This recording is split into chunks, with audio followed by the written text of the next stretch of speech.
এই পৃথিবীতে আমরা সবচেয়ে বড় কষ্টে আছি ওই ব্যক্তিদের কারণে যারা দুই দিকে কথা লাগায়, এখানকার কথা ওখানে লাগায়, এখানকার কথা ওখানে লাগায়।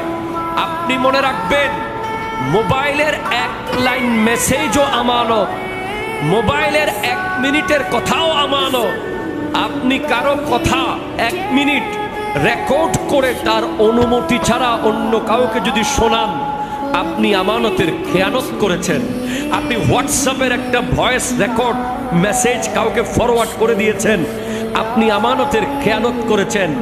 আপনাকে আপনার বন্ধু বড় মোহাব্বত করে ঘরের দুঃখের কথা বৈঠকখানায় বুঝিয়েছে, আপনি বাজারে গিয়ে সেটা বলে দিয়েছেন, আপনি আমানতের খেয়ানত করেছেন। আপনার ঘরের একজন কাজের লোক আপনাকে কাজের লোক হিসেবে আপনার মালিক, আপনার অফিসের বস দায়িত্ব দিয়ে